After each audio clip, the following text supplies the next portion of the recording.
Distinguidas amigas, amigos, bienvenidos, buenas tardes a la conferencia de nuestro invitado especial, el expresidente de Costa Rica, el doctor Solís.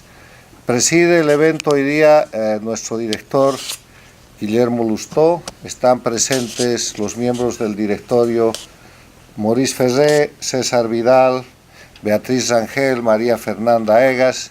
Son todos ustedes bienvenidos. Voy a ceder la palabra al doctor Lustó, que va a hacer la presentación del doctor Solís.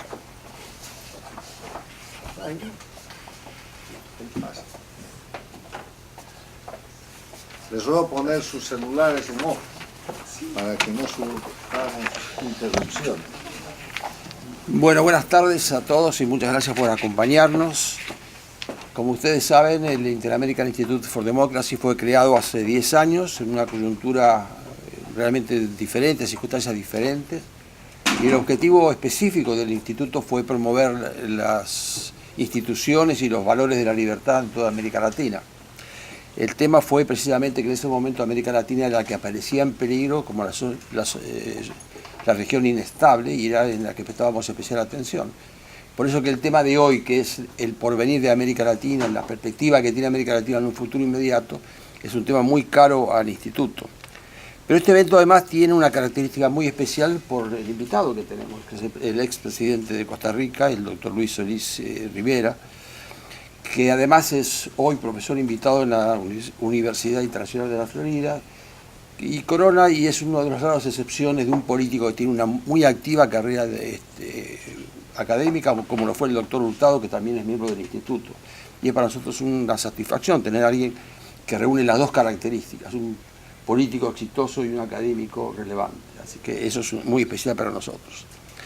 Pero además también una de las cosas que nos interesa es que es algo especial para agregar. El doctor Solís ha sido presidente de Costa Rica, que es uno de los modelos que tenemos en América Latina como una democracia. Es uno de los pocos países que fue declarada una democracia plena en algún momento, porque cumplía todos los requerimientos del Democracy Index, y que ha sido significado para nosotros siempre un faro en una sociedad, como decía antes, muy inestable, que además adicionalmente tiene un premio Nobel de la Paz, es la sede de la Comisión Interamericana de Justicia y es la sede de la Universidad de la Paz de las Naciones Unidas, que es una cosa para nosotros muy relevante.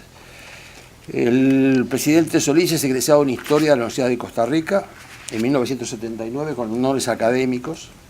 Tiene además una maestría de estudios latinoamericanos en la Universidad de Tulane, en New Orleans, estado que también es muy importante para nosotros porque la Luisiana es el único estado de los Estados Unidos que tiene un régimen legal similar al nuestro, al de América Latina, a excepción del resto de los estados Unidos.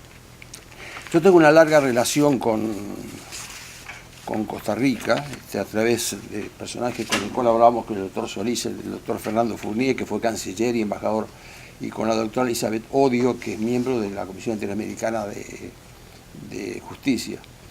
Y pude renovar esas relaciones, tanto académicas como políticas, a través de un amigo común que tenemos con el doctor Solís, que es el embajador Mariano Causino, miembro del instituto, que actualmente representa a nuestro país en Israel, pero ha tenido una corta embajada en Costa Rica de cerca de 2 años. En 1900, creo que alrededor de junio o julio del 1914, participé en un programa de Andrés Oppenheimer.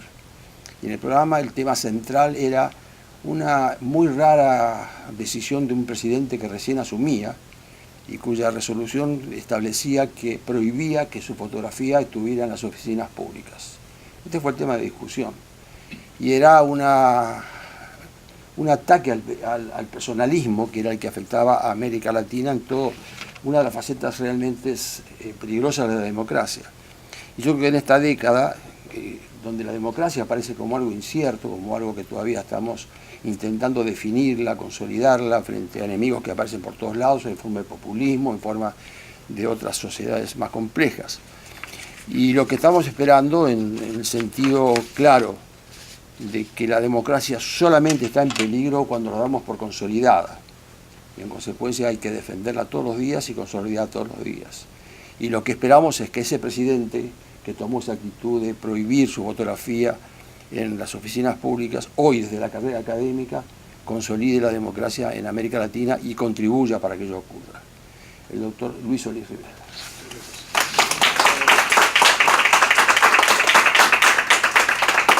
Muchas gracias, te agradezco mucho.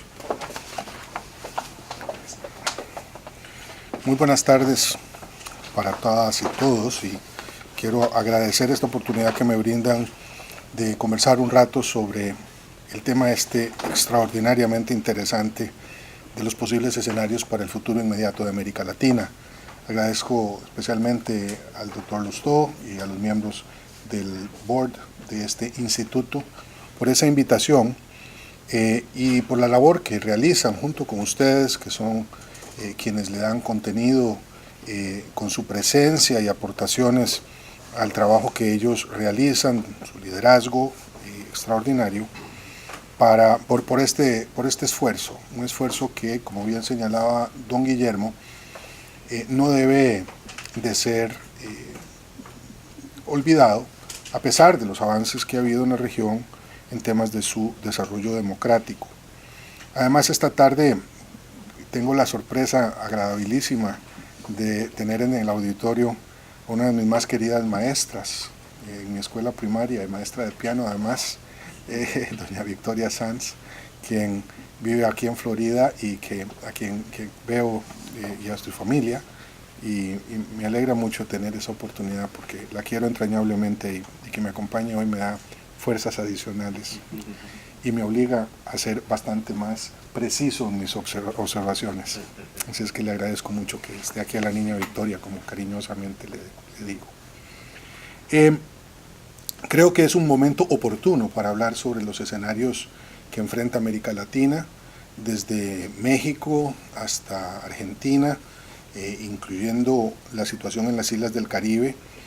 Tenemos una situación nueva para muchos países, presidentes que están recién electos o que van a asumir pronto la presidencia, como es el caso de don Andrés Manuel López Obrador en México, situaciones de crisis económica como la que vemos en Argentina o en Costa Rica con el tema fiscal últimamente, eventos de tipo natural que afectan gravemente a algunos países, como ha sido el caso de Puerto Rico, que tiene más de un año de estar recuperándose de un huracán destructor que todavía no encuentra solución en muchos de sus extremos.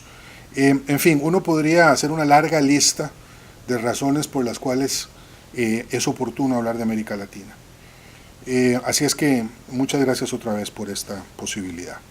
Yo quisiera hablar de tres grandes bloques de ideas. La primera sobre la diversidad y la complejidad de América Latina, que siempre es bueno recordarla. La segunda sobre lo que considero son 7 tendencias en marcha que deberían de permitirnos un análisis más reposado de la región, los factores determinantes asociados a esas tendencias y terminar con algunas conclusiones derivadas de este panorama general. Sobre la diversidad y complejidad de América Latina, creo que todas y todos nosotros estamos claros que hacer generalizaciones sobre América Latina puede resultar muy engañoso. Se habla muchas veces de América Latina como si fuéramos un bloque idéntico de Naciones Unidas por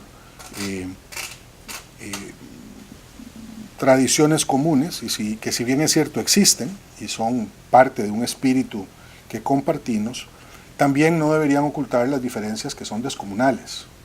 Y esas diferencias lo son en cuanto a lenguas, en cuanto a religiones, en cuanto a las variantes geopolíticas que nos han afectado. No es lo mismo ciertamente la América Latina sudamericana de la América Latina caribeña, de México, un país muy cercano a los Estados Unidos y que comparten una historia y una frontera común muy larga.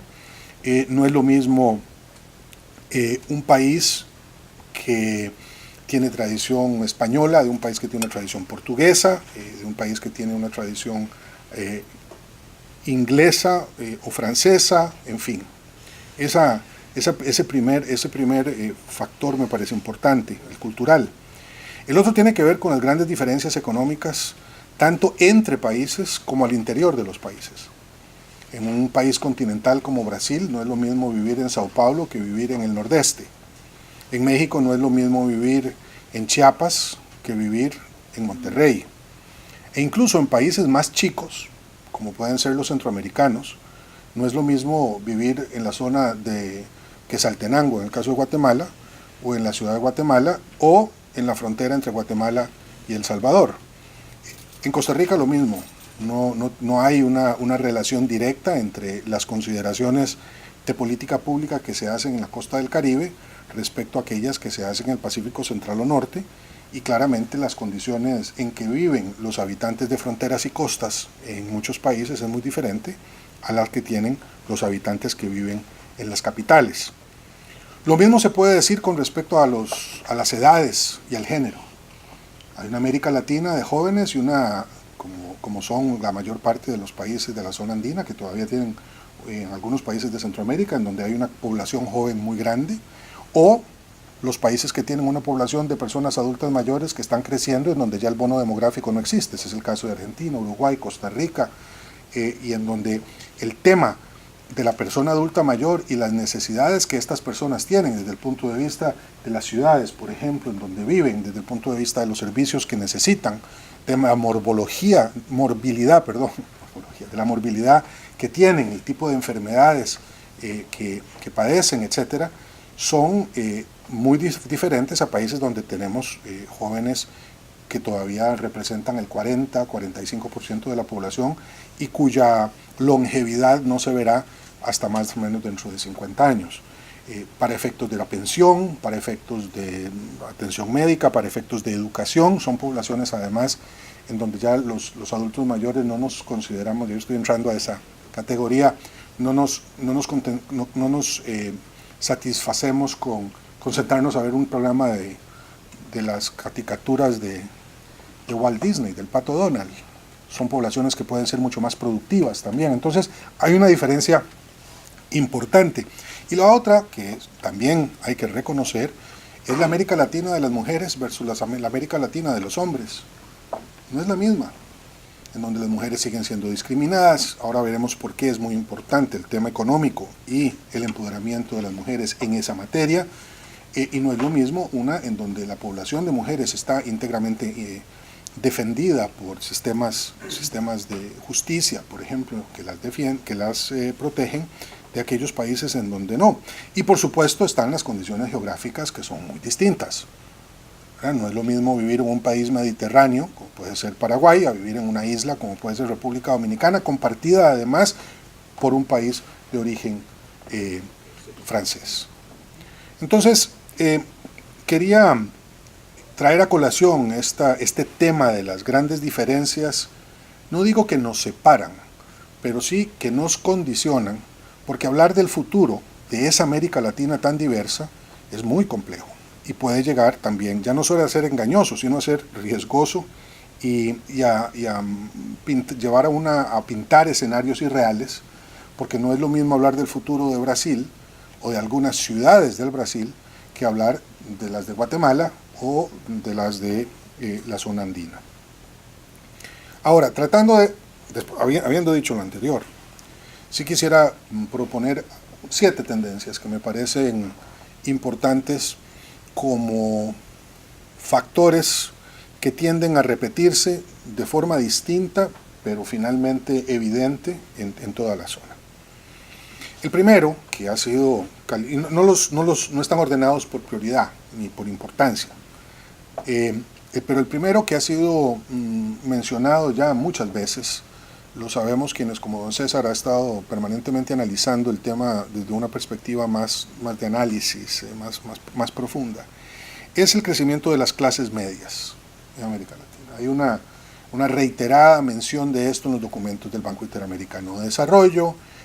Hay un reconocimiento de esto en prácticamente todas las políticas públicas, y esto es muy importante porque a lo largo de muchos años la ausencia de clases medias, es decir, unas sociedades altamente polarizadas entre grupos muy pequeños y muy poderosos y amplias masas de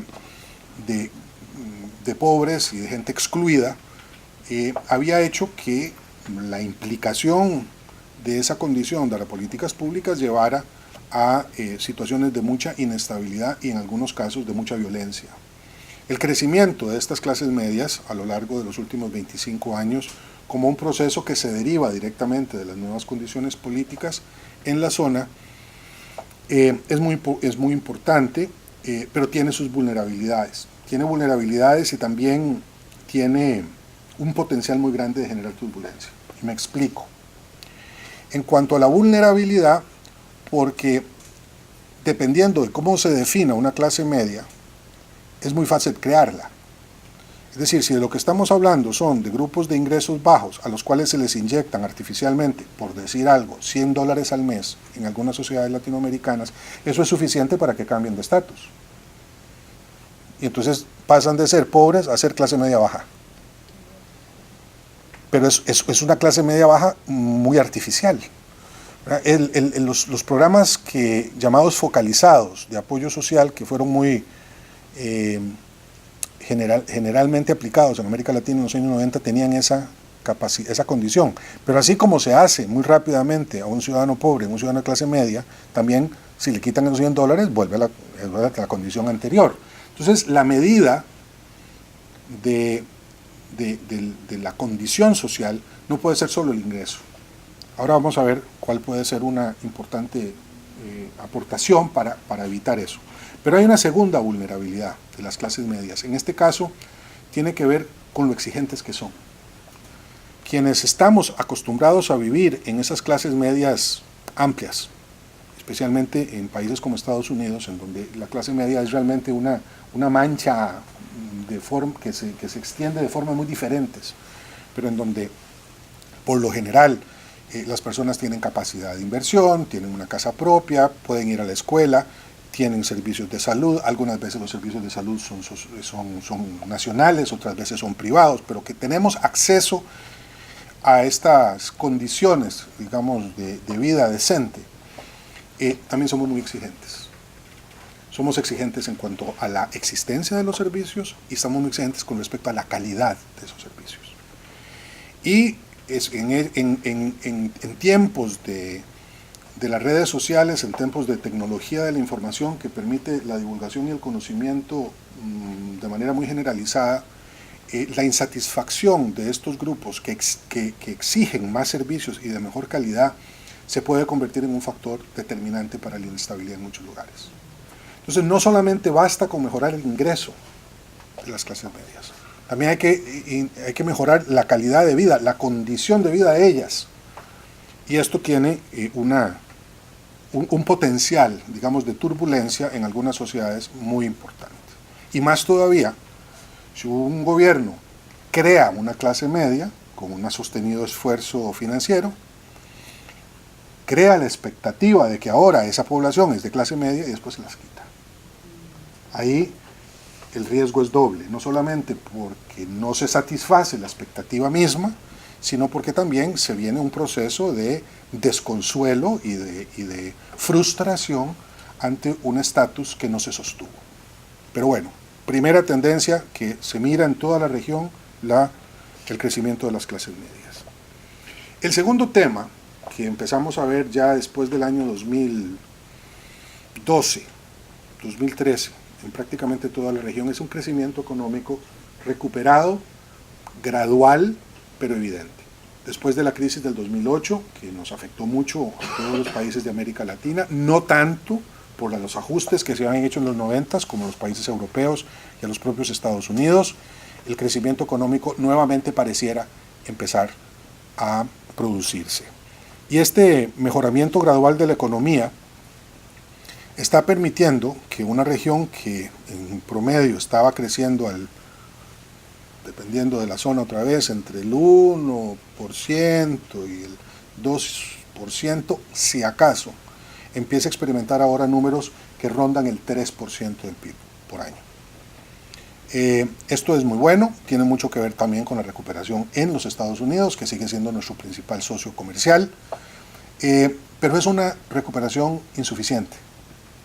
Hay excepciones, República Dominicana, Panamá, en donde Nicaragua era una excepción, estaba creciendo ¿cuánto fue, César? 5, en el año, no sé, 2011, 2012, pero en general los crecimientos están llegando a un máximo del 3,5. Costa Rica andaba por ahí antes de una circunstancia especial que estamos atravesando, que podemos hablar de eso ahora, pero el tema del crecimiento es importante, porque finalmente es ese crecimiento el que permite que se den las condiciones para satisfacer a esas clases medias más potentes. Pero entonces no hay grandes saltos adelante. Hay un proceso, primero, que tiene que ver con nuestras economías, con la estructura de nuestra producción, que se vio eventualmente muy mejorada por la venta de materias primas y especialmente a China, ¿verdad? La venta de soya en algunos casos, cobre en otros casos, madera, agua, en fin, las cosas que China ha buscado en América Latina de manera incesante, pero no ha habido una modernización real, ¿verdad? En el caso de Costa Rica, por ejemplo, que es un país que ha tenido un crecimiento de alrededor del entre el 3,5% y el 3,2%, muy motivado por turismo, por ejemplo, o por economías de alta tecnología, inversiones en servicios. Nuestra principal fuente de exportaciones hoy ya no siquiera son los chips de Intel, sino son catheters y equipo médico de alta tecnología, pero siempre con inversión extranjera directa. El desarrollo de nuestras propias tecnologías está muy atrasado. Brasil, que es el país que más invierte en Research and Development, está invirtiendo muy por debajo de los países asiáticos, que son la referencia mundial en esa materia. Entonces, la estructura básica de la producción no es una estructura que haya aumentado mucho. Sí, vendemos mucho soya. ¿Y qué? ¿Cuál es el valor agregado que se le da a ese producto? En unos mercados que hasta ahora están recuperándose. Pero en todo caso, un mejoramiento gradual de la economía, hay que decirlo. El otro tema es que hay menos pobreza. Y eso también es una buena noticia, que tiene mucho que ver con esto de las clases medias, ¿verdad? Menos pobreza significa que hay un traslado de la población a estos otros quintiles. Sin embargo, es una pobreza que se reduce sin que se reduzca la desigualdad. Es decir, bajan los índices de pobreza, pero el coeficiente de Gini casi no se mueve.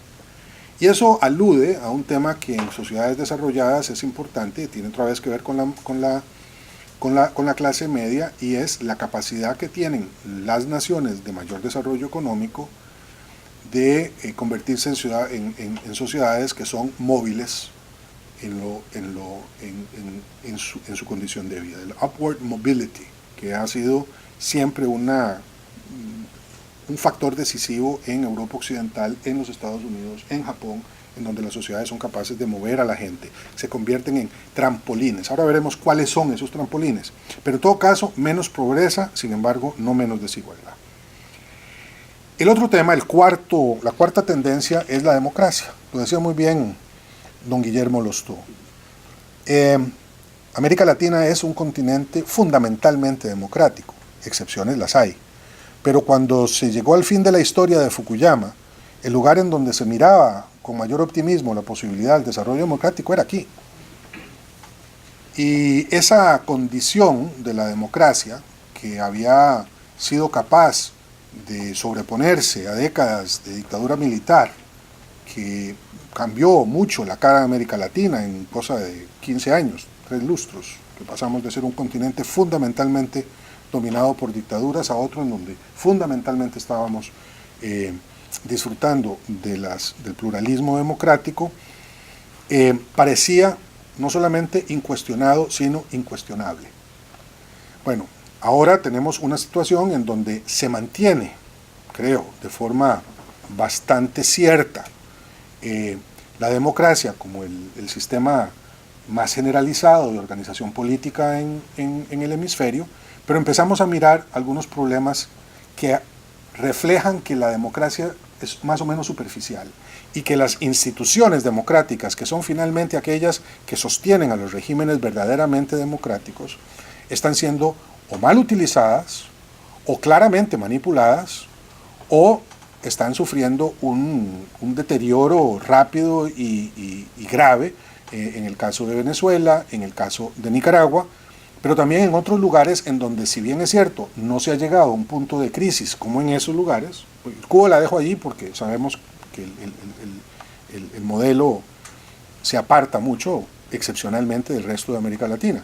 Pero de esa otra América Latina democratizada, graves problemas como en Honduras, como en Guatemala, que podrían en cualquier momento llegar a convertirse en nuevos focos de inestabilidad política. Pero la democracia está consolidada, una democracia, otra vez, que tiene un grave problema, o varios, pero uno principalmente, que es el de una institucionalidad, un Estado de Derecho, para los abogados, que todavía no está completamente afincado. El otro tema, el quinto, la quinta tendencia, es unos Estados Unidos que sin duda siguen siendo predominantes. Algunos analistas hablan más bien de hegemónicos. Vamos a usar el concepto que utilizamos en un libro que escribimos el doctor Mark Rosenberg de FIU y yo, que es este del predominio, predominante, porque esto de hegemónico suena más como para el imperio romano del siglo II, antes de Cristo, ¿verdad? No es tan así, siempre ha habido un poco más de margen, pero sí un predominio claro de Estados Unidos, que sigue siendo nuestro principal referente geopolítico, estratégico y sin duda comercial, más o menos. Hay que ver ahora, ya lo veremos, ese tema del comercio que adquiere una dimensión distinta en la administración Trump. Ha sido ratificada esa tendencia hoy en Naciones Unidas, el discurso del presidente. Pero ese predominio es un predominio que muestra hoy condiciones muy distintas a las que había en los años 50 o 60. Por ejemplo, la presencia de China en América Latina, que es muy fuerte. Previamente a la presencia de China, la presencia de la Unión Europea.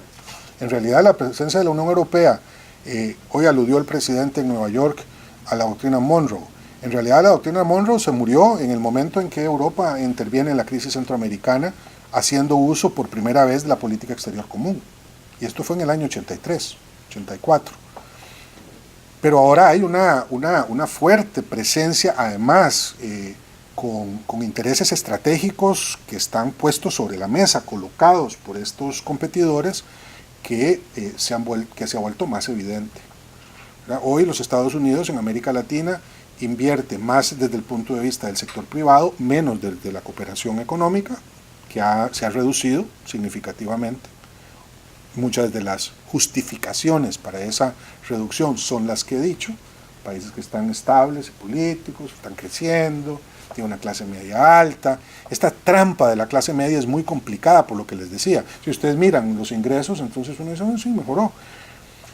Pero si quitan la cooperación, alegando que los ingresos están mejorando, y esa es una condición de mucha fragilidad, esa cooperación que ya no se da, tiene efectos cotidianos en la gente. Pero, en todo caso, ese predominio que no viene acompañado con una cooperación, no digamos como la que había en los años 60, con la Alianza para el Progreso, etcétera, pero con una cooperación más estratégica, puede hacer que los competidores que sí están cazando, en el caso de China, en la relación con la CELAC, una agenda muy amplia de trabajo con líderes jóvenes, con estudiantes que están aprendiendo español en China. O sea, el número de chinos que están aprendiendo español se ha aumentado exponencialmente.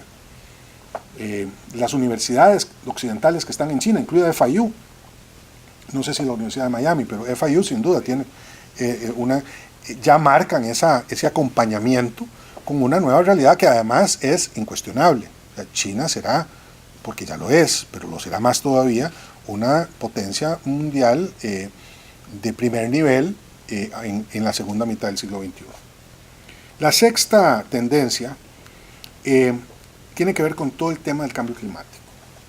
Si ustedes prefieren no hablar de cambio climático, hablemos de las transformaciones que ha habido en la forma como se expresan los fenómenos naturales en la zona. Que haya tornados en Kansas no es noticia, pero que los haya en Mar del Plata sí, ¿verdad? Que haya huracanes en el Caribe no es noticia, ¿verdad? Es la palabra Caribe la que informa sobre ese fenómeno, pero que sean del tamaño que tienen algunos de ellos con más frecuencia, y que sean tan erráticos en cuanto al tiempo en que aparecen y las rutas que siguen, sí es diferente. A mí me tocó como presidente lidiar con el primer huracán que llegó a Costa Rica, el huracán Otto, en noviembre, ¿verdad? Ahora, evidentemente, efectos climáticos siempre los ha habido. No vamos a decir que eso sea nuevo. Lo que es nuevo es la condición, como digo, de estos efectos y la envergadura que tienen y el efecto que producen en sociedades como las sociedades caribeñas, en donde las posibilidades de expulsión de población y la destrucción que causan, como lo hemos visto en los últimos 2 años o 3, deben llamar a una reflexión mayor. Ahora, no es solo el Caribe, ¿verdad? Está el Niño, está la Niña, la sequía en Centroamérica, la sequía en las costas de Sudamérica, las lluvias torrenciales que no están asociadas necesariamente a los fenómenos clásicos del Caribe, sino fenómenos distintos que llegan a lugares en donde antes no llovía. También en Costa Rica en el 2015 tuvimos al país literalmente partido en dos. Costa Rica tiene una cordillera, igual que muchos países, que lo recorre de noreste al suroeste. En la mitad del país llovía, con lluvias torrenciales de las peores que hemos tenido en la historia reciente, y en el otro lado teníamos la sequía más grande de 70 años, en un país de 50.000 kilómetros cuadrados, literalmente partido a la mitad. Los costos que esto tiene, humanos en primer lugar, pero además económicos, son gigantescos, y esto está afectando a toda la zona. Y finalmente, la séptima tendencia que está muy marcada es el de la violencia y los efectos del crimen organizado. Evidentemente, otra vez, no es lo mismo la situación que tiene Honduras de la situación que tiene Chile. No es lo mismo hablar de crimen organizado por las características, no es que no exista, pero las características que pueda tener en Argentina de las características que tiene en México. Y el efecto desde el punto de vista del crimen violento, es decir, cuántos muertos por 100.000 habitantes, que es la medida que se utiliza para calificar la violencia en el crimen en América Latina, en el mundo, no es la misma entre la zona del Caribe, en Jamaica o en Trinidad y Tobago, o en la misma Costa Rica o en otros países, que la que podamos encontrar incluso en la zona andina, donde se produce mucha de la droga o toda la cocaína que se exporta hacia Centroamérica. Pero además de ese fenómeno del crimen organizado está la otra violencia, que es la violencia que más íntimamente afecta a la gente. La violencia contra las mujeres, la violencia contra los niños, la violencia contra las personas adultas mayores, que se da al interior de los países, y el crimen ordinario, que son los robos, que son los secuestros, que tienen que ver con fenómenos que no necesariamente están asociados al crimen organizado. Y crimen organizado que tampoco solo se reduce al narcotráfico, que es grave, es el que más, digamos, uno mira con estupor por las implicaciones de política pública que tiene. Pero está la trata de personas, está el tráfico de personas, está el contrabando, especialmente el contrabando de armas, pero no es el único. Está el contrabando, que puede tener un efecto en el PIB de los países y especialmente en materia tributaria muy alto. Usted lo tiene que haber enfrentado, señor alcalde, aquí muchas veces en una ciudad puerto, ¿verdad? Imagínense ustedes el riesgo que eso tiene. Crecimiento de las clases medias con vulnerabilidad, mejoramiento gradual de la economía, pero sin saltos adelante, menos pobreza, pero más desigualdad, democracia consolidada, pero con potenciales retrocesos en algunos lugares, predominio de Estados Unidos, pero un predominio cuestionado, alta vulnerabilidad ante el cambio climático y violencia y crimen. Son las 7 tendencias que creo podrían señalarse como escenarios para este futuro inmediato. Esto no quiere decir que en 20 años podamos estar ante otro escenario y mucho de esto podría cambiar en 10, pero son procesos que tienden a ser lentos y que pueden, por lo tanto, profundizar crisis rápidamente. Ahora, ¿cuáles son factores determinantes que pueden afectar esas 7 tendencias? Y voy a mencionar 7 también. El primero es el tema de los servicios públicos. Son muy importantes los servicios públicos, especialmente en dos ámbitos, en el ámbito de la educación y en el ámbito de la seguridad social, especialmente lo que tiene que ver con salud y pensiones. Ahora, aquí hay todo tipo de modelos, desde los modelos más privados, que son los que prevalecen en Chile, por ejemplo, hasta los más públicos, digamos, que son los que tienen países como Canadá, como Costa Rica, como Uruguay. Yo no sé en el caso argentino si son más públicos o más privados. Son públicos, en fin, hay muchas diferentes variedades. Pero el hecho es que la educación pública es esencial. Esto no quiere decir que la privada no deba existir, no, pero es que el servicio de educación para todos los niños y todas las niñas, desde el kindergarten hasta la universidad, en condiciones de acceso universal, son esenciales. Hay que hacerlo. Costa Rica tiene 150 años de experiencia en eso y se nota mucho, porque hay una sedimentación. Esto no alude necesariamente con la calidad de la educación, ¿no? Eso hay que verlo, hay que medirlo de otra manera, no es solamente la plata que se invierte. En el caso de Costa Rica, nosotros tenemos una obligación constitucional de invertir hasta el 8% del Producto Interno Bruto, no de los presupuestos. Come más del 35% del presupuesto anual en educación.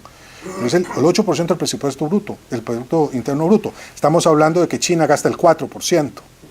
Claro, la masa es mucho mayor, pero el concepto de inversión en educación pública es muy importante, porque eso es lo que puede garantizar, uno, que la gente viva mejor, es uno de los trampolines para el ascenso social, y dos, que las condiciones de las inversiones sean mayores, porque a mejor condición académica, pues mejor la inversión extranjera directa.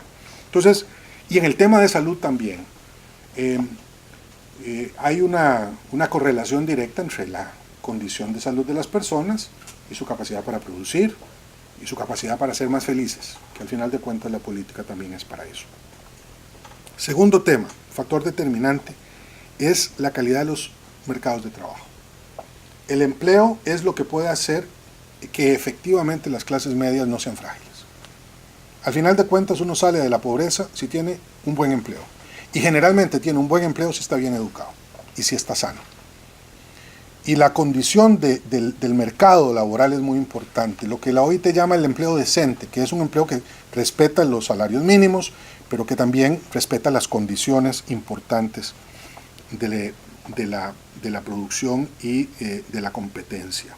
Y en este caso, y lo digo a propósito de un panel que copreside en Naciones Unidas, invitado por el secretario general Ban Ki-moon hace 2 años, el empoderamiento económico de las mujeres es clave. Es uno de los objetivos de desarrollo sostenible. ¿Por qué? Por una razón muy sencilla, porque las mujeres son la mitad de la fuerza de trabajo. Y si las mujeres no están incorporadas a la economía de forma masiva, tampoco quita que algunas mujeres no quieran o no puedan trabajar por diferentes razones, pero que no estén incorporadas a la economía hace perder el 50% de la gente que podría estar incorporada a la economía. Entonces no solamente es adecuado desde el punto de vista de los derechos de las mujeres, es lo inteligente que hay que hacer desde el punto de vista de la economía. Y hay 2 temas que son claves en esa materia. Uno tiene que ver con el cuidado. Las mujeres, se les ha impuesto a las mujeres 2 condiciones muy complicadas, que es la del cuidado de los niños y después del cuidado de los viejitos. Entonces, si no hay un sistema de cuidado universal o público para que esto pueda ocurrir, es muy difícil para muchas mujeres trabajar. ¿Verdad? Y el otro factor que es muy importante es acceso al crédito. Parece mentira, pero todavía en muchos países de América Latina las mujeres no pueden acceder al crédito en condiciones iguales a las de los hombres. Dicho sea de paso, tampoco tienen salarios iguales por trabajo igual, lo cual me parece absolutamente indeseable. Pero estos 2 temas, el acceso al crédito y las redes de cuidado, son decisivas para que las mujeres puedan incorporarse económicamente a la producción de los países. Un segundo tema muy importante. Tercero es cómo cambiamos la medición de la pobreza. Generalmente la pobreza se mide por ingreso, esa es menos de $2. Ahora lo bajaron a menos de $1.50 al día. Un pobre es quien no llega a eso. Pero no es suficiente, otra vez, porque si ustedes entonces le inyectan al pobre $3 al día, lo convierte en clase media. El tema debería de medirse sobre necesidades insatisfechas, que es distinto. La Universidad de Oxford ha hecho esa propuesta, se ha aplicado en México, se ha aplicado en Colombia, se está aplicando en Costa Rica, y eso le da una perspectiva diferente a la lógica de la pobreza y cómo ésta debe ser entendida. Y esto es muy importante para atender otro de los factores decisivos que en materia social debemos de poner sobre la mesa, que es el tema de las migraciones, que se han convertido en un tema capital para América Latina. Hoy hay masivas migraciones de haitianos a Chile. Hay masivas migraciones de venezolanos a Colombia, Perú y ahora también me entero a Argentina. Hay masivas migraciones de nicaragüenses a Costa Rica. Sí, asociadas en muchos casos a crisis políticas, pero también a crisis económicas. Y eso va a continuar. En el caso de Nicaragua está clarísimo, los números así lo indican. El propio gobierno de Nicaragua admite que el próximo año el crecimiento del gobierno pasa de 4 a 1. Y los analistas privados están hablando que puede bajar hasta menos 4%. Está saliendo, en Nicaragua el cálculo es más o menos $7 millones por semana están saliendo de la economía del país. Entonces esto les indica una condición muy compleja para las migraciones. El cuarto factor que es decisivo en el tema político es la solidez del Estado de Derecho y de las instituciones democráticas. Otra vez, no es una figura, no es un presidente, no es una presidenta quien hace la diferencia en un momento determinado en la conducción de un país. En la coyuntura inmediata sí.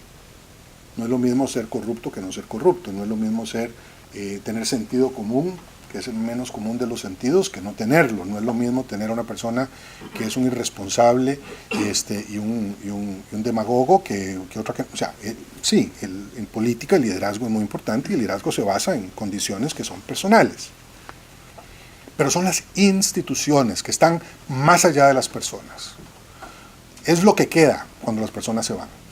Y ese proceso de fortalecimiento institucional está siendo puesto en riesgo cuando vemos situaciones como la de Venezuela, como la de Nicaragua, pero otros países también en donde la debilidad de esas instituciones, la administración de justicia, por ejemplo, Guatemala, Honduras, la impunidad, que es un mal que no está resuelto en América Latina, es decir, la falta de castigo, porque corrupción va a haber allí donde haya seres humanos, pero la incapacidad de las instituciones de castigar a quien delinque es el tema. Y en ese sentido me parece que es un factor decisivo el de la solidez del Estado de Derecho. Es, al final de cuentas, un tema que supera mucho al abogado, no es un tema de derecho.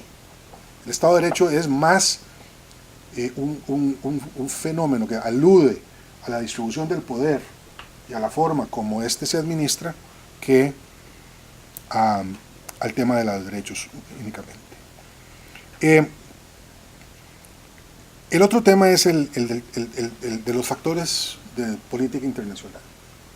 Y aquí quizá el mayor debate, como lo señalaba anteriormente, lo sugería, no es tanto si los Estados Unidos intervienen más o menos, si dan o no más cooperación. Eso es importante, ambas cosas. Pero lo más importante es qué pasa con el comercio de los Estados Unidos hacia América Latina. Nosotros en toda América Latina vivimos, y en buena parte del mundo occidental, con una presunción que es la de libre comercio. Eso fue lo que se estableció como las reglas internacionales. A lo largo de los últimos 20 años, el mundo ha avanzado hacia esa lógica del comercio libre. Y ahora nuestro socio principal dice, no, comercio justo, no libre, justo. Justo para unos Estados Unidos que argumentan se han visto perjudicados por el libre comercio. Esto es un cambio paradigmático. Estamos dándole vuelta, digamos, a la ecuación que había prevalecido en el mundo, refrendada por la OMC, la Organización Mundial sobre el Comercio, por la OCDE, la Organización para el Desarrollo y la Cooperación Económica, por la Unión Europea, por Japón y ahora hasta China. Y tenemos al presidente de los Estados Unidos, que asume, digamos, la defensa de su economía, cosa que, por supuesto, es absolutamente legítima, y no soy yo nadie para cuestionar eso desde la lógica de la economía norteamericana, que está mejorando y que está sufriendo un alza, que está en las cifras, a pesar de la globalización, que es lo que dijo hoy el presidente Trump, que colocó en Naciones Unidas un eje muy claro. Por una parte está la globalización y por otro lado está lo que él llama el patriotismo, pero que en la teoría general de la historia económica más bien tiene que ver con el proteccionismo, que es como se mira, digamos, en la experiencia de Europa, no de ahora, sino del siglo XVI. Desde entonces, son dos visiones, un mundo abierto al comercio y uno en donde los estados se protegen. Y la guerra entre China y los Estados Unidos por este tema es algo que puede tener consecuencias, y en América Latina sin lugar a dudas. Esa es el quinto factor. El sexto tiene que ver la mitigación y la adaptación al cambio climático, especialmente para los países que son islas. Aquí no estamos hablando solamente de perder 3 o 4, en el caso de las islas, 3 o 4 metros de playa, ¿verdad? Que alguien pueda decir, no, pues que corran las sombrillas y vayan para adentro las sombrillas. ¿Eh? No. Aquí estamos hablando de países enteros que pueden verse inundados en poco tiempo. Y en ese sentido hay como dos cosas. Están los acuerdos de París, que para mucha gente son ofensivos.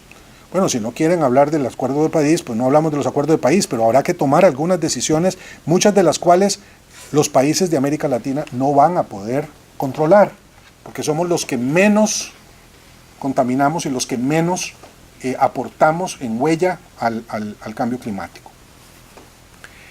Y finalmente, en materia de violencia, una combinación que es compleja. Y voy a usar un vocabulario, una palabra, un concepto técnico, perdonen un poco cursi, pero es importante utilizarla en este contexto. Necesitamos algo que combine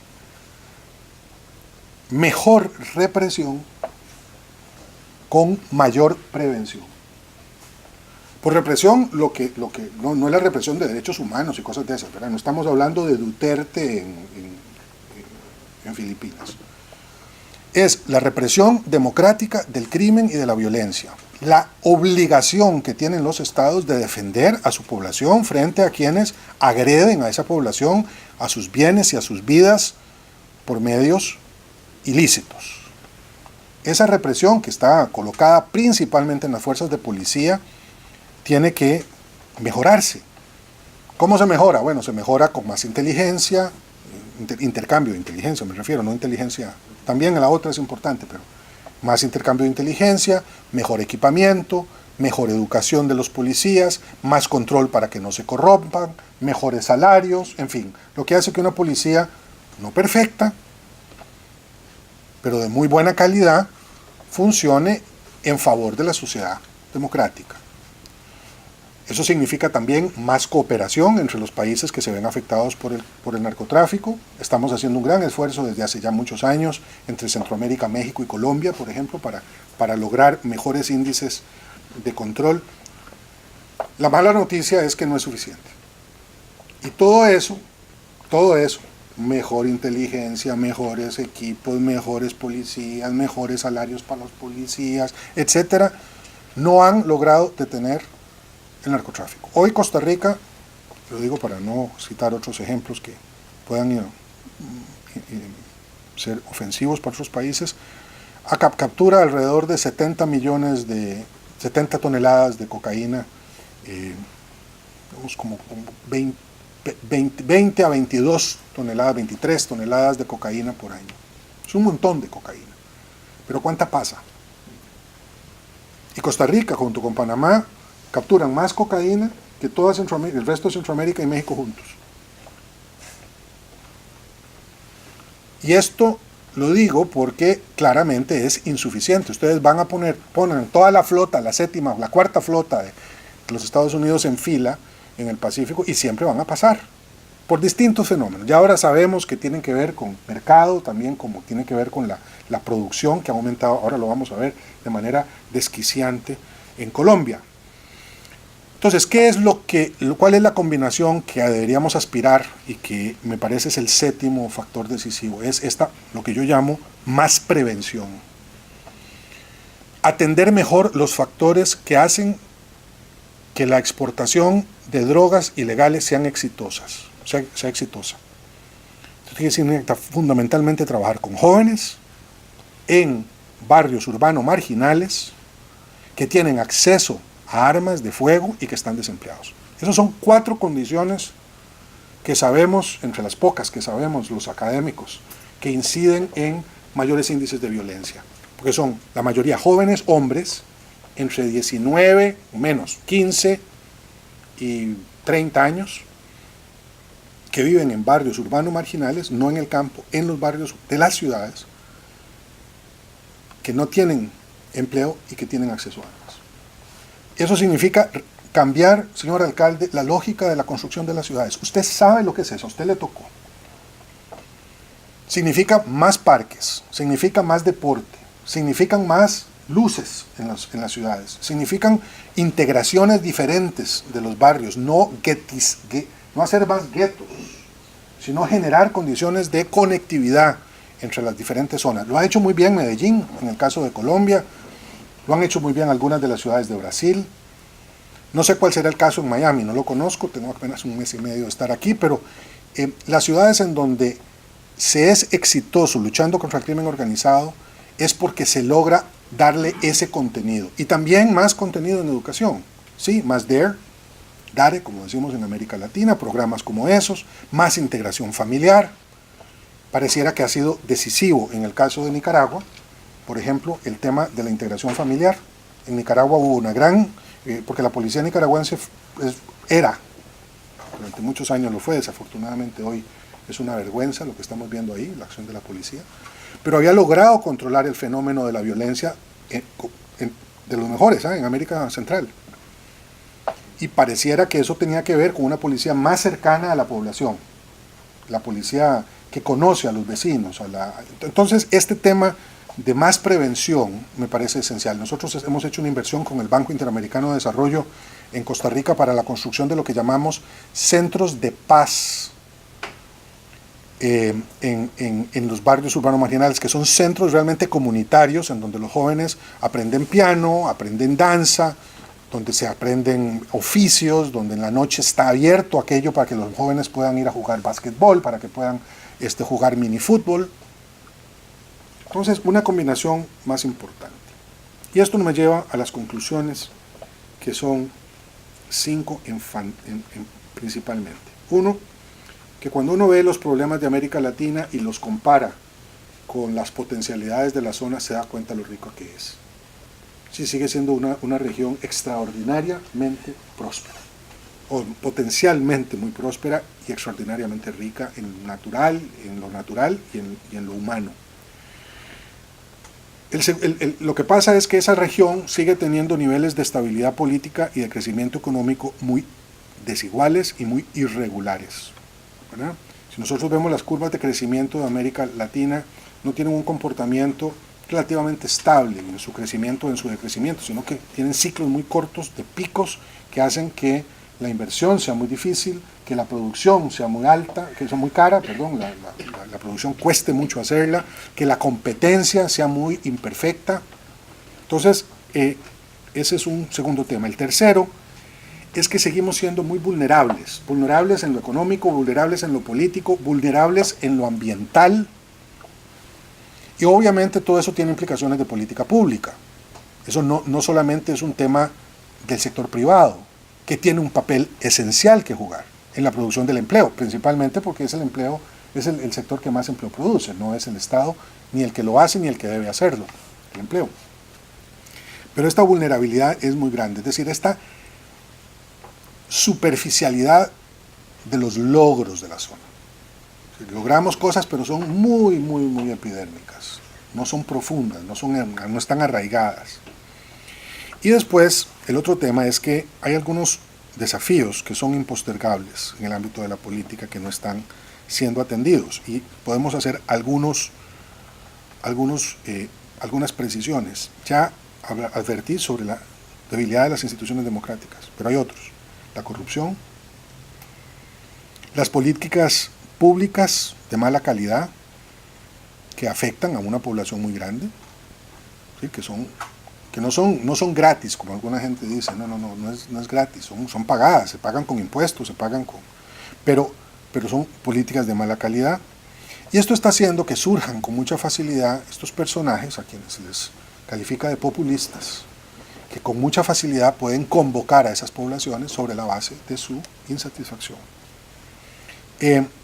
Y finalmente, este debate, que me parece muy complicado entre globalización y proteccionismo, porque de profundizarse, y esto tiene también una deriva que no es latinoamericana sino europea, y que tiene mucho que ver con la Unión Europea y su capacidad de mantenerse como un sistema de integración en una Europa que se está alejando de la integración.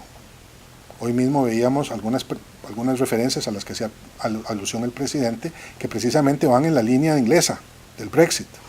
Polonia, por ejemplo, y los países de Europa, Hungría, los países del centro y oriente de Europa, que pueden generar un descalabro esencial en esos entendimientos globales que hasta ahora han prevalecido. Lo dejo ahí, esperando que esta rapidísima perspectiva de los escenarios para un futuro de América Latina permita una reflexión posterior, y nuevamente agradeciéndoles a ustedes y al Instituto la oportunidad que me dieron de compartirlos. Muchas gracias.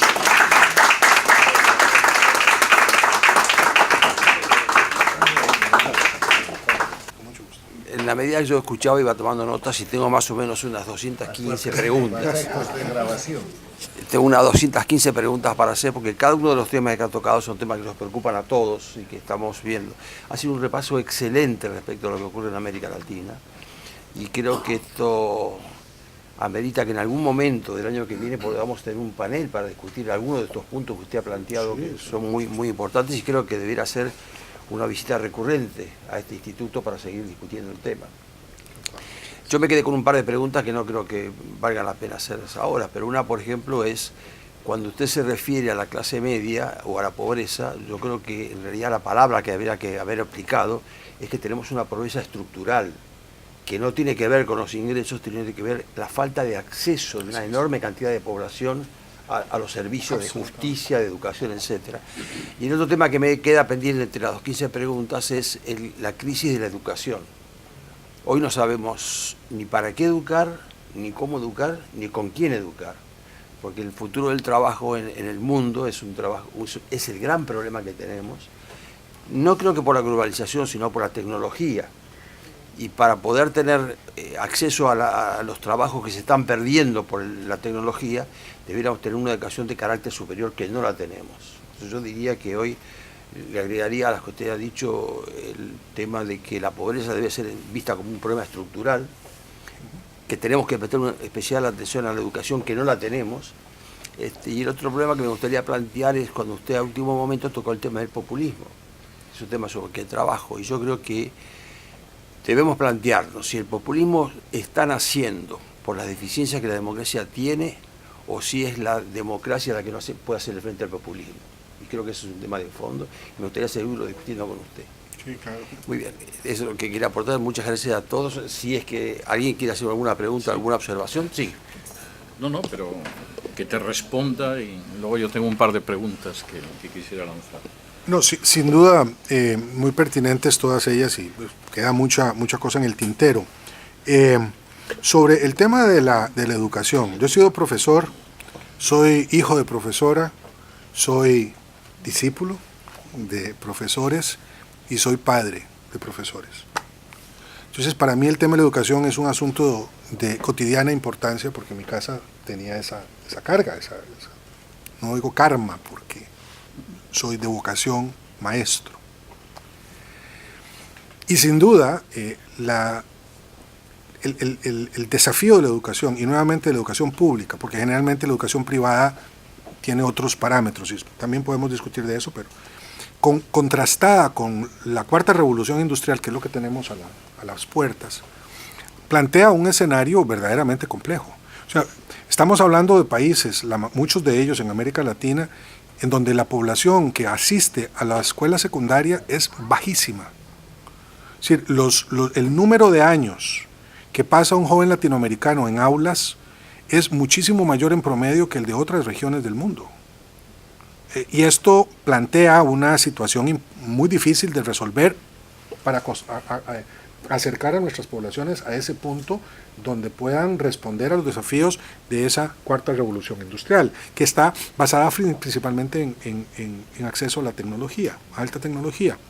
Y no digo a teléfonos inteligentes, porque eso no es el punto, eso es una parte muy pequeña, pero yo creo que se ha vuelto un tema muy recurrente en el análisis de los bancos en la región.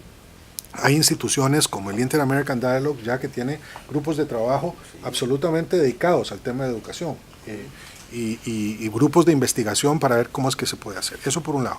Por el otro lado, el tema del populismo. Yo creo que con el populismo hay que tener cuidado para diferenciar bien lo que es populismo y lo que no es populismo, ¿verdad? Porque con eso pasa lo mismo que con el fascismo, que falta menos con el socialismo, en fin. Hay una serie de matices muy grandes que pueden ser confundidos rápidamente con un estado sobre el populismo que no lo es necesariamente. Es decir, las políticas para mejorar la calidad de los servicios públicos en educación y salud, por ejemplo, bueno, pueden terminar siendo una deriva populista muy complicada, como la que se vio en Venezuela, o pueden tener una lógica democrática muy fuerte, como la que existe en Canadá, o en Uruguay, o en Chile, ¿verdad? O en Costa Rica. Entonces, yo creo ahí que hay que darle la bienvenida a todo el estudio sobre ese fenómeno, que además es un estudio que tiene que ser histórico, porque en América Latina no es algo que aparezca así de un momento a otro, tiene historia, lo digo yo que soy fundamentalmente historiador. Y ahora lo tenemos en Europa y en Estados Unidos. También. Sí, yo coincido con Guillermo con que la exposición ha sido enormemente interesante. Es decir, casi me parecía un índice para un seminario ulterior o para un curso más que una exposición, casi una introducción a lo que sería un seminario. Hay dos cuestiones, sin embargo, que me llaman la atención. La primera va referida a la educación. Desde el informe Coleman, que es el informe más completo que se ha hecho sobre educación en Estados Unidos, y todos los informes que se han hecho en el medio siglo restante confirman las conclusiones del informe Coleman, aunque sean sectoriales y en zonas concretas de países. Sabemos que el factor central de la educación no es el gasto público, es la familia. El informe Coleman deciden publicarlo el fin de semana del Día de la Independencia porque Johnson ha decidido gastarse una millonada en educación y evidentemente el informe Coleman no apoya la política educativa de él. Pero esto lo hemos comprobado en 50 años. Es más, cuando uno va, por ejemplo, al informe PISA en educación, Estados Unidos, que gasta mucho más que otros países, está por debajo de la media. El país de Europa que está en primer lugar es Finlandia, que gasta mucho menos que España, en términos proporcionales. Y los países que ocupan los primeros puestos son países que defienden la familia de una manera que en Occidente escandalizaría a los bien pensantes. No solo es educación. Sabemos que en términos de delincuencia, familias desestructuradas suelen ser el origen de la delincuencia. El porcentaje, por ejemplo, de niños que acosan en clase, que se convierten en delincuentes, que acaban en una penitenciaría, que en un momento determinado delinquen, es 8 veces superiores en familias donde está ausente el padre varón de aquellas familias que son familias estructuradas. Es decir, el primer factor que me parece que es interesante, creo que todos estamos de acuerdo en que queremos que avance la educación, la seguridad, etcétera, etcétera, es un factor familiar, y ese factor familiar, afortunadamente, lo que habría que esperar es que el Estado no meta mucho las manos en él. Y intentar sustituir esa familia estructurada por el gasto de dinero público. Seguramente es muy beneficioso cuando se crean clientelas que se benefician del dinero público, pero no es más eficaz. El primer país es Singapur. Y la base de Singapur son las familias estructuradas. Y los países que van a continuación son Taiwán, Finlandia o China. y el gasto es mucho menor que en la Unión Europea, empezando por España, que tiene un puesto ridículo en el informe PISA, e incluso por Estados Unidos, que está por debajo de la media. Es el primer factor, que es el factor familiar, que me parece que es muy importante en términos de educación, en términos de seguridad ciudadana, etcétera, etcétera. Segundo factor que me parece muy importante, porque suele haber una crítica muy dura desde aquí, y los europeos lo vemos de manera distinta. Y son las reacciones de algunas naciones europeas a una inmigración islámica descontrolada. Yo sé que tú tienes una especial malquerencia con Hungría. Viktor Orbán tiene un apoyo de las 2/3 partes de la población húngara. A pesar de que se le acusa de extrema derecha, la oposición a Orbán en el Parlamento húngaro es la extrema derecha. Y la izquierda es un pequeño grupo que es el residuo del Partido Comunista Húngaro, al que votan los poquísimos nostálgicos de los comunistas húngaros. Es decir, es un país situado en el centro derecha, con una oposición en la extrema derecha que considera que Orbán es blando. ¿Y por qué? Porque son 8 millones de habitantes. Y un país de 8 millones de habitantes no puede recibir una inmigración descontrolada islámica, porque saben que desaparecerán como país. Y déjeme ponerle 2 ejemplos. El primero es Suecia. Suecia tiene 8 millones de habitantes, aproximadamente la población de Hungría, pero ha mantenido las puertas abiertas. Suecia está a punto de convertirse en un Estado fallido. ¿Por qué? Porque los servicios sociales suecos, que son extraordinarios, de pronto se encuentran con una llegada masiva de inmigrantes que ni se integran ni se quieren integrar. Y los ancianos suecos, que tienen 70, 80 o más años y son cuidados extraordinariamente, de pronto encuentran con que no pueden salir a la calle, no pueden vender su vivienda y marcharse a otro sitio, porque ¿quién va a ir a vivir a una población de 10.000 habitantes donde de pronto ya 5.000 son musulmanes? Y lo que era el paraíso escandinavo es el infierno escandinavo. El otro caso es Noruega. En Noruega, que no está en la situación de Suecia, pero que se va acercando a pasos agigantados, el ministro de Cultura es un musulmán de origen pakistaní. Sus declaraciones cuando asumió el Ministerio de Cultura en Noruega era: primero, yo no conozco la cultura noruega, y segundo, voy a hacer lo posible por acabar con eso que ustedes llaman cultura noruega.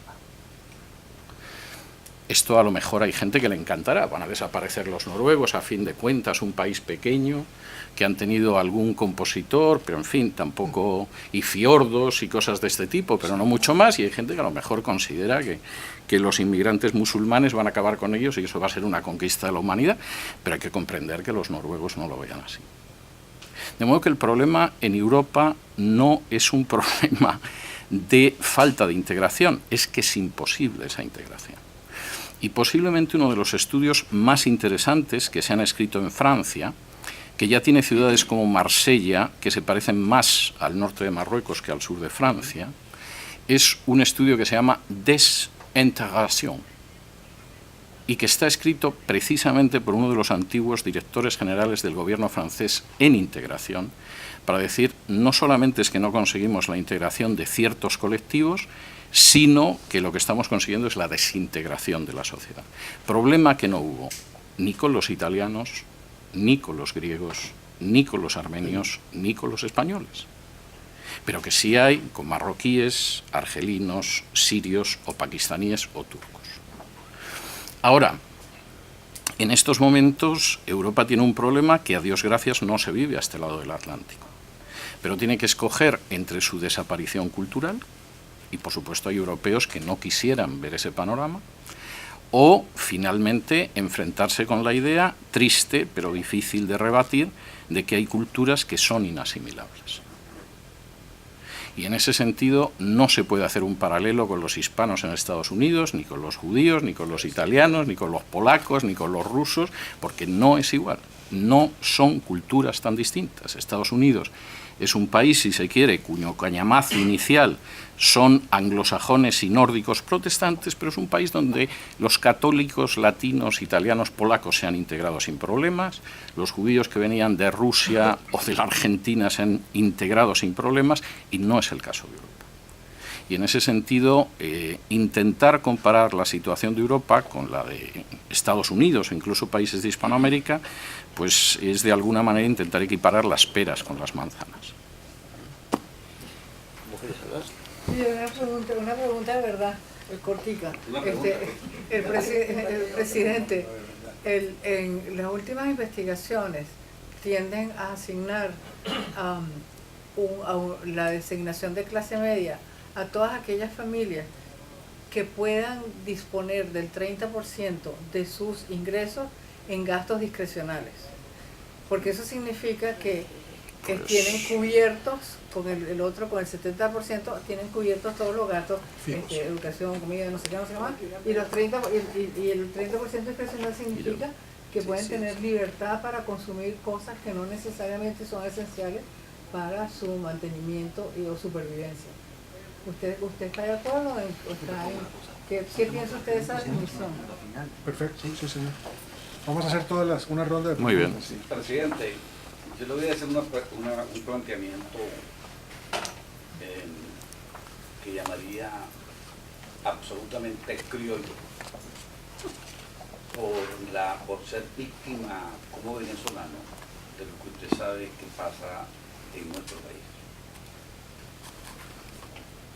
Yo lo felicito porque realmente su exposición ha sido muy completa, muy brillante. Yo le hubiese agregado un tema que es a lo que se refiere mi pregunta. Es el linko, esa vinculación entre militarismo y populismo. Yo estoy seguro que en Costa Rica no han tenido ese problema porque tuvieron la sabia decisión de no tener el ejército. Pero en Venezuela y en los demás países del mundo, de los latinoamericanos, no puede desconocerse en materia de desarrollo y de consolidación política el rol de las Fuerzas Armadas. Hasta el extremo de que la situación de Venezuela, la misma situación, la situación de Nicaragua, el ejemplo de Chile con todo lo de la caravana de la muerte de Pinochet, lleva a la determinación, y vale la redundancia, que es determinante el concurso de las Fuerzas Armadas con el pueblo a los efectos de resolver conflictos políticos de la envergadura por la cual está atravesando Venezuela, que de ser un país rico, como usted bien lo sabe, es uno de los países más pobres en materia de Producto Interno Bruto, etcétera, etcétera, en la primera mitad del siglo XXI.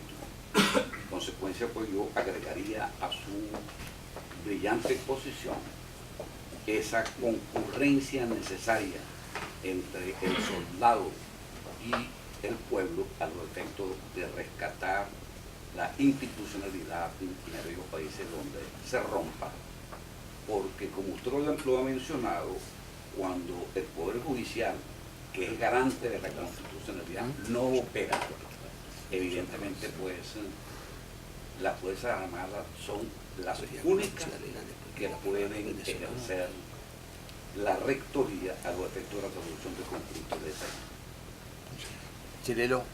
Sí, presidente, una cosa que me preocupa de su exposición es el hecho de que usted habla de América Latina tiene una democracia consolidada. Y yo quiero un poco relativizar el concepto porque de 27 países que somos en toda América Latina, incluyendo el Caribe, hay 4 que no tienen democracia.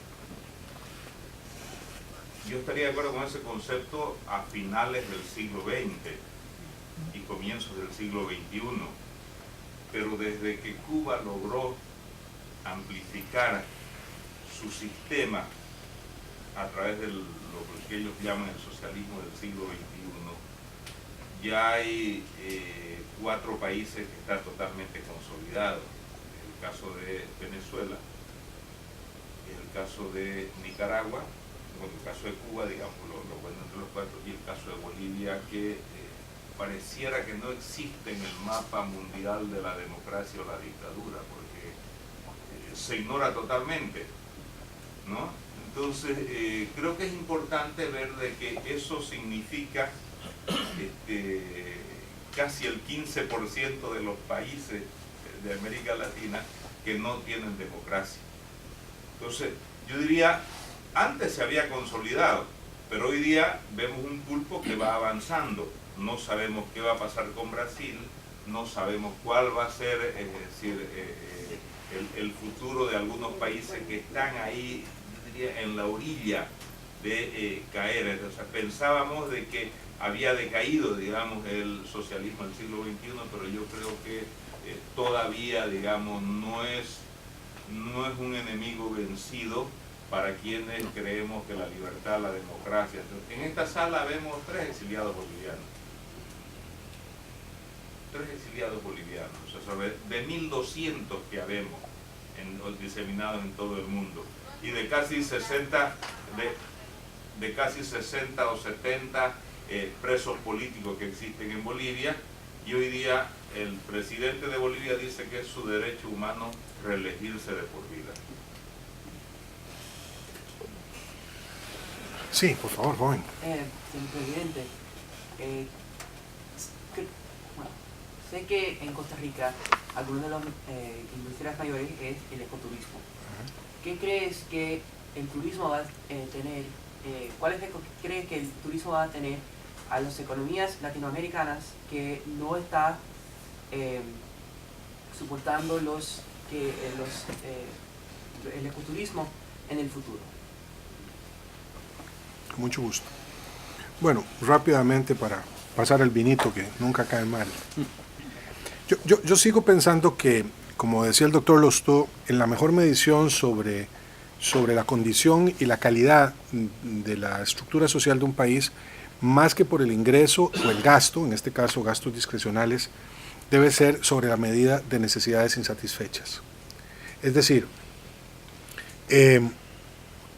para mí es más importante saber si una población en un país determinado tiene acceso al agua potable que si tiene la capacidad de comprarse un televisor, por ejemplo, o si tiene la capacidad de comprarse un automóvil. El fenómeno, digamos, es bien conocido. Familias que no tienen que comer tienen cable directo y tienen un automóvil en su garaje. Entonces, yo creo que a propósito de ese 30%, yo sé que hay diferentes maneras de medirla y creo que esta es una y me alegro que la traiga a colación porque creo que nos ilustra muy bien algunos de los desafíos que ese tipo de medida plantea. Yo no quise hablar del militarismo porque un tico hablando del militarismo es como un gato cuidando una lechería. Pero es cierto que el tema del militarismo no es menor en América Latina. Yo soy muy respetuoso de las experiencias nacionales con los militares porque cada país tiene su historia y en ella a veces juegan papel importante los militares y el concepto de la Fuerza Armada está muy asociada al surgimiento del Estado-Nación, ¿verdad? Y en la vida y en la independencia de las repúblicas latinoamericanas, especialmente aquellas que sufrieron procesos de independencia muy traumáticos en la lucha contra España o en Haití contra Francia, como ustedes quieran,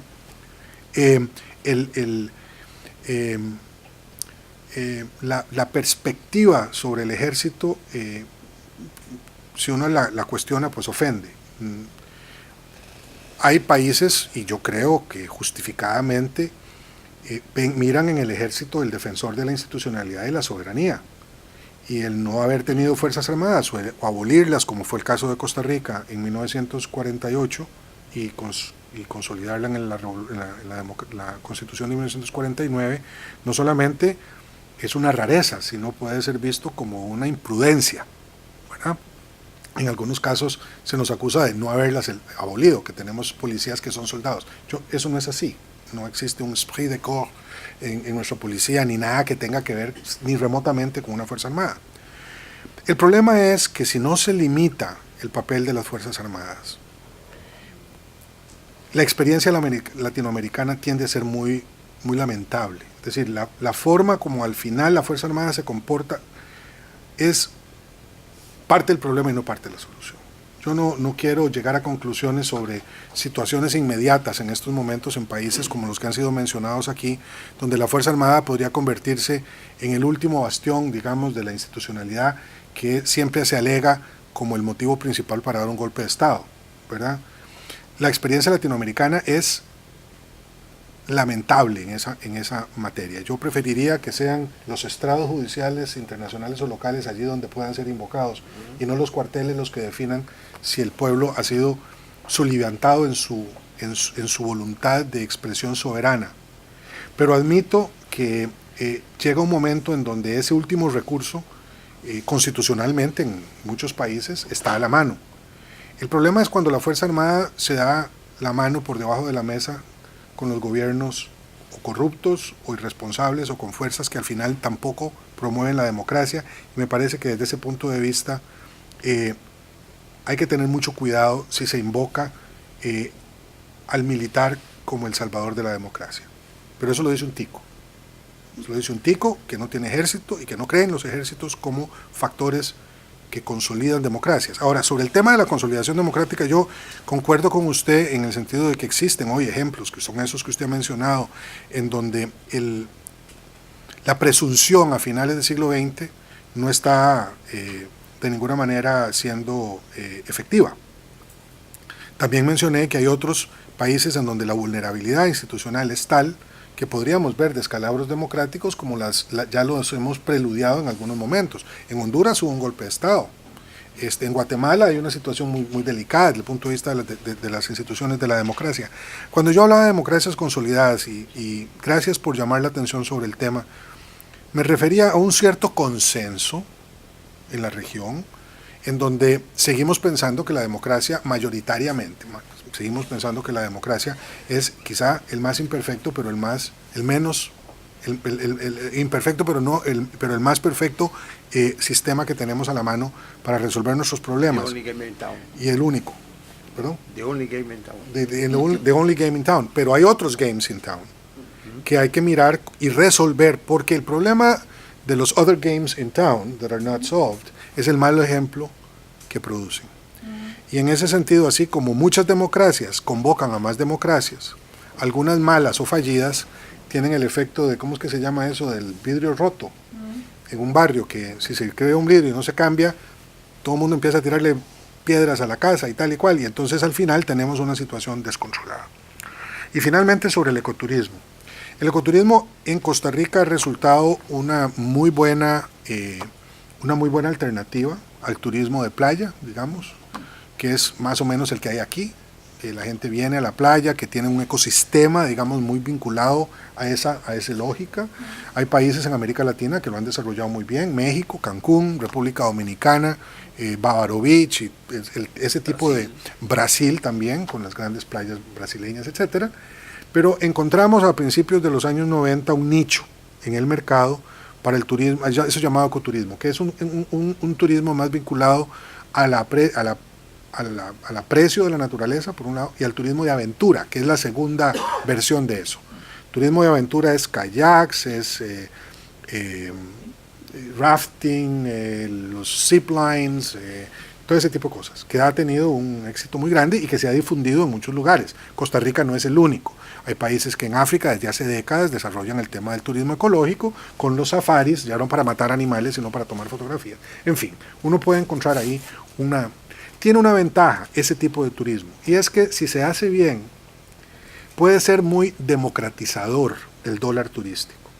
Es decir, no es el gran hotel que cierra en una suerte de encierro, sino que permite que el dólar del turista se mueva más.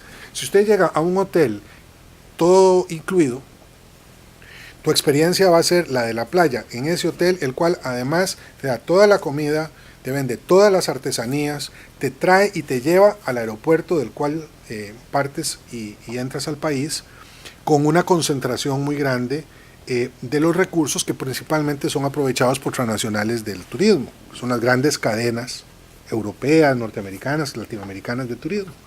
Mientras que el dólar en una economía turística ecosistémica puede ser, no digo que lo sea, pero puede ser distribuido de otra manera. Porque la gente que va a hacer ese tipo de turismo generalmente no le gusta ir a grandes hoteles, le gusta ir a hoteles más chicos, le gusta la experiencia del contacto humano con la gente de los países a donde están haciendo el turismo, porque están dispuestos a pagar un poquito más a cambio de ayudarle a un artesano a comprar una alfombra o a comprar un tazón de madera, etcétera, y porque se mueven más. En un país como Costa Rica, que es tan pequeño, la ventaja que tenemos es que no hay que manejar más de 5 horas para llegar de un ecosistema de playa a un ecosistema de páramo. Entonces puedes ver montañas, volcanes, tal. ¿Cuál es no voy a decir secreto, pero uno de los factores determinantes de eso? Tener un buen sistema de áreas de conservación y parques nacionales. Sin eso es muy difícil. Costa Rica tiene, desde finales de los años 70, un sistema de parques que ha llegado hoy a tener casi el 25% del terreno dedicado a ese propósito. Entonces, el ecoturismo casi es la consecuencia natural de ese. Ahora, hay un downside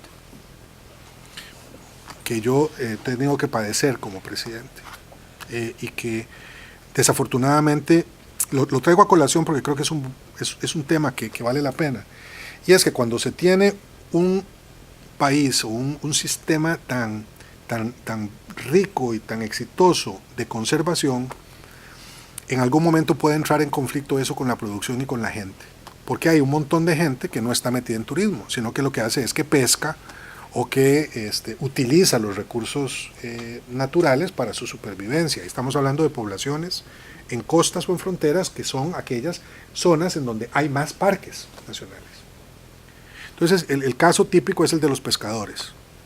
¿Cómo hacer para que los pescadores, que son poblaciones poco educadas, muy excluidas, puedan utilizar los parques nacionales que disfrutan los turistas que vienen al país? Entonces ellos lo que dicen es, ¿cómo no me dejan a mí explotar el manglar, que es un ecosistema tan rico, que nosotros cuidamos? Porque la destrucción del manglar no se produce por la explotación de los pescadores, se produce por la contaminación que llega en los ríos que vienen de las ciudades del centro. ¿Y por qué por qué no me dan permiso para sacar las conchas y utilizarlas sosteniblemente? Ese equilibrio entre la conservación y la producción, en el caso de Costa Rica, ha generado un debate odioso, ¿verdad?, entre conservacionistas puros, que lo que quieren es mantener a toda costa y preservar, lo cual tiene que hacerse en algunos lugares, y quienes creemos que la conservación y el desarrollo sostenible pueden ir de la mano para beneficiar empresas como las ecoturísticas. Yo quería decir una cosa sobre Costa Rica. A veces es muy difícil definir qué es un turista o qué significa el turismo. En realidad, económicamente se define como la persona que gana el dinero en un lugar y lo gasta en el otro. Y no conozco la cifra de Costa Rica, pero hace 20 años Costa Rica tenía un sistema de un turismo poco usual, que es la gran cantidad de jubilados americanos que vivían permanentemente en Costa Rica por el costo de vida y costo de la salud. Que en el fondo es lo mismo, porque hay gente que gana la plata acá, sí, claro. Es un tipo de turismo. Sí, claro. Yo quería pedirles a ustedes que me acompañen un gran aplauso para agradecerle a...